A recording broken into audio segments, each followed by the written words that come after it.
नमस्कार शेतकरी मित्रांनो, माझं नाव आहे दत्तात्रय भाऊजी पाटील, मुक्काम कळंबे, पोस्ट कळंबे, तालुका वाडे.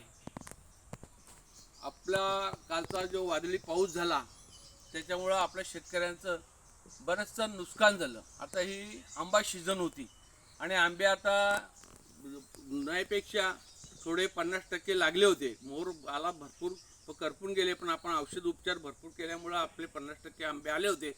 पण आता हे कालच्या वादळी पावसामुळं अतिशय नुकसान झाले. आता काही आंबे आमचे मोडलेले येतात. असे माझी 1 हेक्टर जागा, याच्यामध्ये 70 आंबे येतात. 70 आंबेचा जमिनीवर सगळे दोस्त झाले आणि नुकसान झाला. तरी सरकारने याची त्वरित दखल घ्यावी, पंचनामा करून आपल्याला शेतकऱ्यांना त्याची त्वरित भरपाई मिळावी ही मी त्यांना विनंती करतो. मी कळंबेगावचा रहिवासी असून शेतकरी संघटना तालुका अध्यक्ष आहे. तरी पण माझी विनंती आहे सरकारला का याची त्वरित भरपाई मिळावी, नुकसान भरपाई. आम्ही दुसरं काय उत्पन्न आता नाही आहे, पण एवढं आंब्यांचं हे करून आम्हाला त्याचे उत्पन्न मिळतो दरवर्षी, त्याच्यावरती आमचा उदरनिर्वाह होतो आणि हा सगळा आमचा खर्च भरपूर झालेला आहे. तरी आम्हाला नुकसान मिळण्यास ही विनंती. जय हिंद, जय महाराष्ट्र.